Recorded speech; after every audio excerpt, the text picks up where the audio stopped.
두아디라 교회에 경고하셨는데 계시록 22장 20절에 그러나 네게 책망할 것이 있노라. 자칭 선지자라는 여자 이세벨을 네가 용납하이니 그가 내 종들을 가르쳐 꿰어 행음하게 하고 우상의 제물을 먹게 하는도다. 또 내가 그에게 회개할 기회를 줬을 때 그 음행을 회개하지 아니하는도다. 볼지어다 내가 그를 침상에 던질 터이요 또 그로 더불어 간음하는 자들도 만일 그의 행위를 회개치 아니하면 큰 환난 가운데 던지고 또 내가 그 사망으로 그의 자녀들을 죽이리니 모든 교회가 나는 사람의 뜻과 마음을 살피는 자인 줄 알지라. 내가 너의 각 사람에게 행위를 안 하니 갚아주리라. 우상의 제물 계시록 13장 12절 저가 먼저 나온 짐승의 모든 권세를 그 앞에서 행하고 땅과 땅에 거하는 자들을 처음 짐승에게 경배하더라. 다시 말하면 이것은 계시록 13장 11절에 두 뿔 가진 새끼양 거짓 선지자가 계시록 13장 1절에 나온 바다에서 올라온 짐승에게 결국은 경배하게 하도록 했다 그 말이에요. 두 번째로 환난 가운데서 던지고 계시록 11장 2절 성전 방마당은 청량하지 말고 그냥 두라. 이것을 이방인에게 주었은즉 망은 2달 동안 짓밟으리라. 이거는 예수님이 결국 두 증인에게 성전을 청량하라.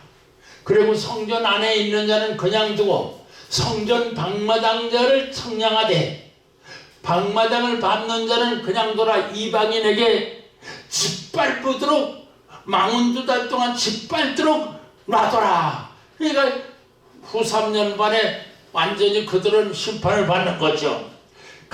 그 다음에 3번 각 사람의 행위대로 갚아주리라.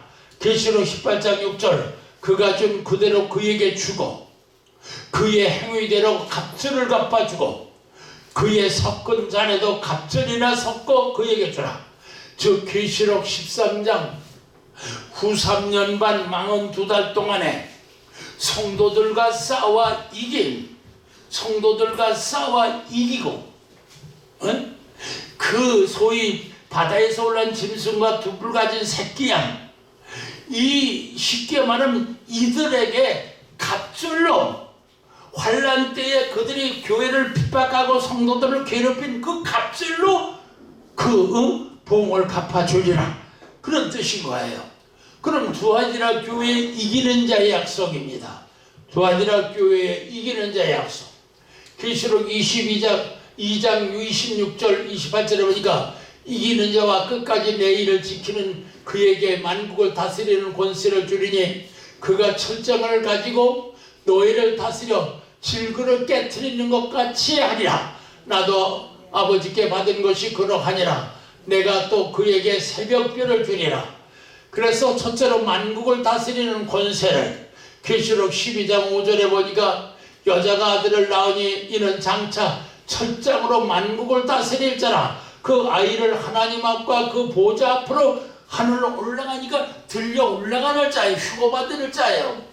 두 번째로 계시록 19장 15절에 보니까 그 입에서 즉 예수님의 입에서 이한검이 나오니 그것으로 만국을 치겠고 친히 저희를 철장으로 다스리며 이건 아마겟돈 전쟁에서 사탄의 세력들을 친히 하나님 권능하신 이의 맹렬한 진노의 포도주 틀을 받겠고 계시록 14장에 보면은 소위 바벨론 성 짓밟아 바벨론 성 짓밟아 심판한다 그랬죠.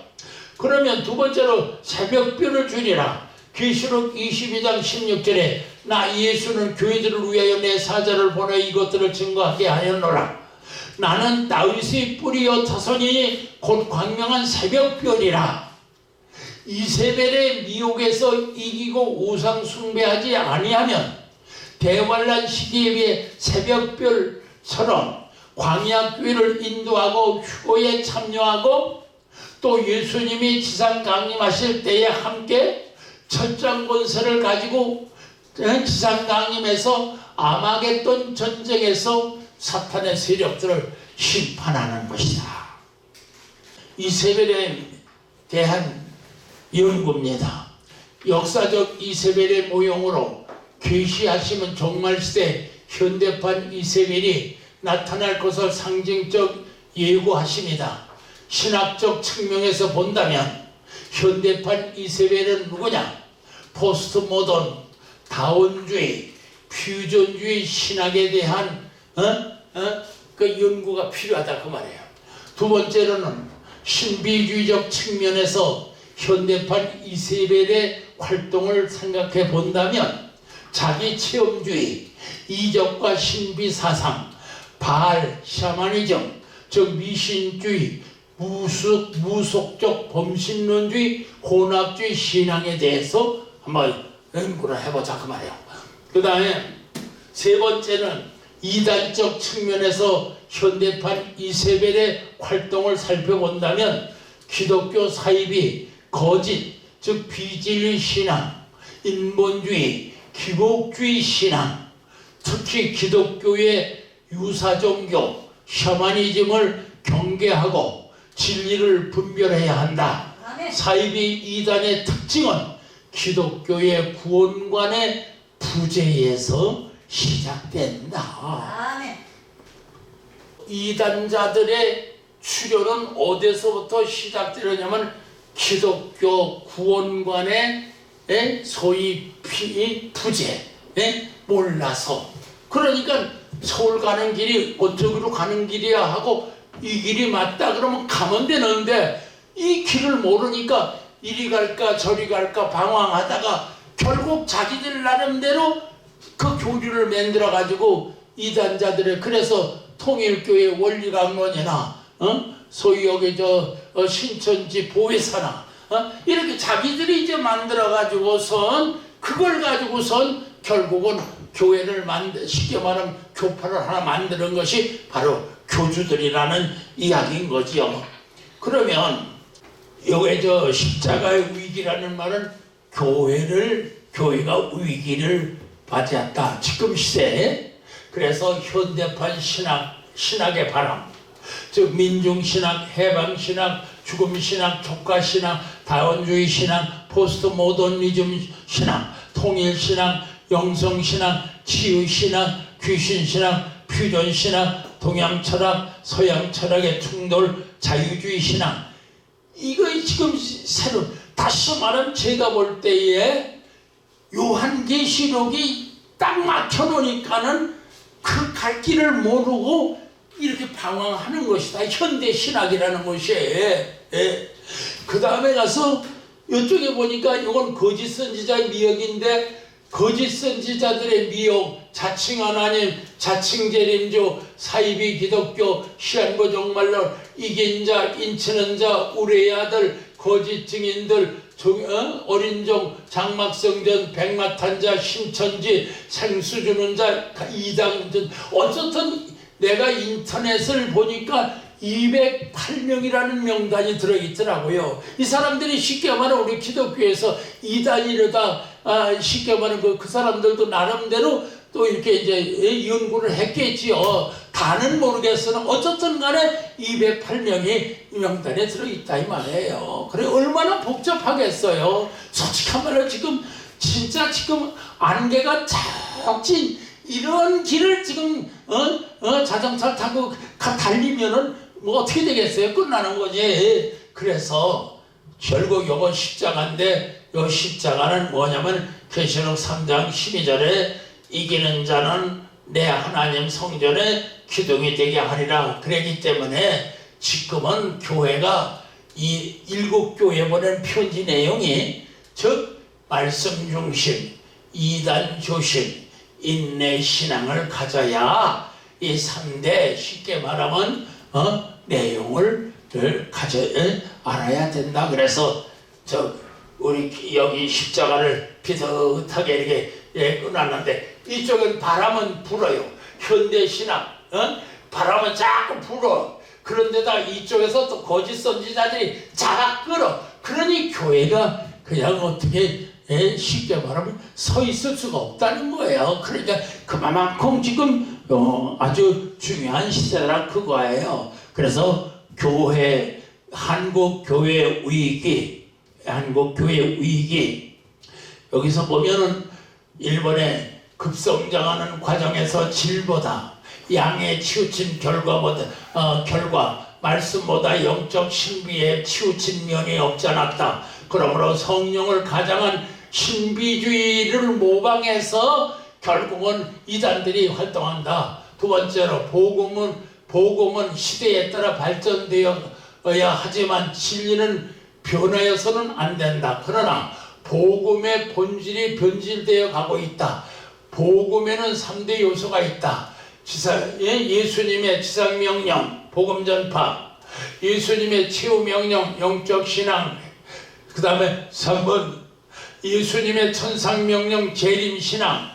그런데 지금은 지상명령과 치유명령 요거는 전하고 있는데 요 재림신앙에 대해서 요 계시록은 안 하고 있다 이 말인 거예요.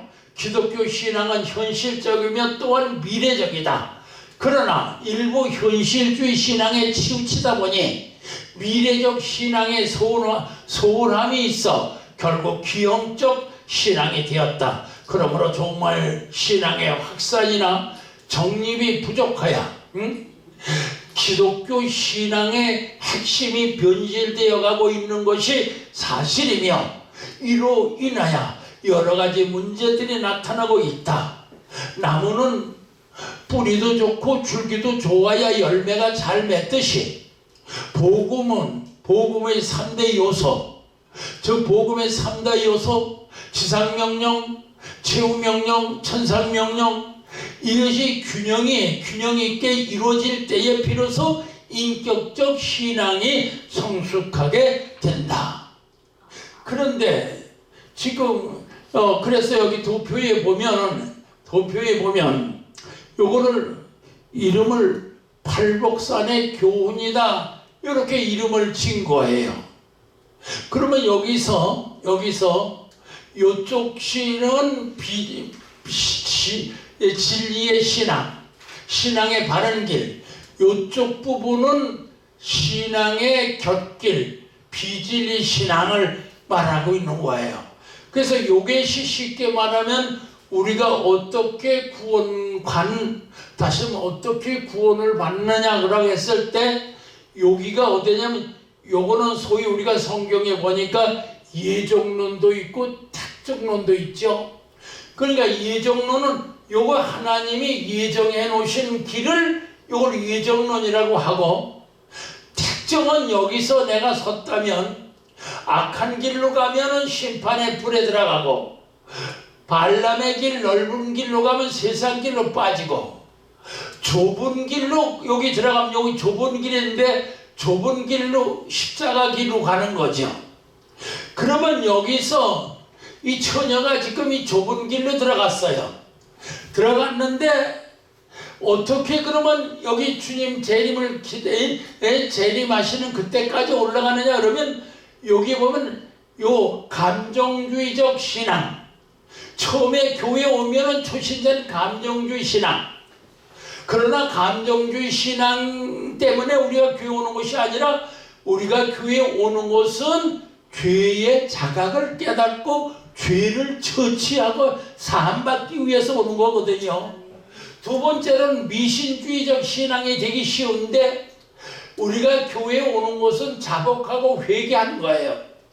그 다음에 율법주의적 신앙으로 오는 게 아니라 사제 속죄함을 받기 위해, 그리고 우리는 교파주의적 신앙이 아니라 은혜 받던 은혜, 다시 말하면 형식주의적 신앙이 아니고 중생신생, 여긴 지식주의적 신앙이 아니라 영적 생명, 영적 교제, 신성, 성결주의적 신앙은 영적 교제와 교통을 이루기 위해서, 신비주의가 우리로 갖는 것, 신비주의가 우리가 가져야 될 것이 아니라 우리는 결국 주님 오실 때를 기다리고 아가파의 소위 신앙, 그래서 신화주의적 신앙이 아니라 믿음, 소망, 사랑의 인격적인 신앙이 돼야. 그래서 이쪽에는 쉽게 말하면 기독교 구원관이고 이쪽에는 비진리 신앙, 비진리 신앙. 그래서 요거를 쉽게 이해시킨다고 그러면은, 쉽게 이해시키면은 바로 이 말이에요. 지역적 진리의 신앙과 비진리 신앙인데, 지역적 비진리 신앙. 지역이라는 말은 이렇게 똑바로 나무로 안 올라가고 가지로 옆으로 빠졌다는 거예요, 쉽게 말하면. 그리고 요거 진리의 신앙은 쭉 올라갔다는 이야기예요. 그래서 처음에 교회 올 때에 감정주의적 신앙, 미신주의적 신앙, 율법주의적 신앙, 교파주의적 신앙, 형식주의적 신앙, 지식주의적 신앙, 성성 자기 거룩을 주장하는 신앙, 신비주의 신앙, 신화주의, 요것은 지역적 신앙. 나무가 반드시 또 잎이 있어야지, 잎이 없으면 안 되죠. 그것처럼 해서 일부적인, 예를 들어 사람이 처음에 교회 나와서 감정적인 신앙이 있어야지, 감정적인 신앙이 없으면 또 안 되잖아요. 근데 그 감정주의적 신앙이 주위로 나가면 그게 제일 주위로 자기 마음에 드는 그것만 생각한단 말이에요.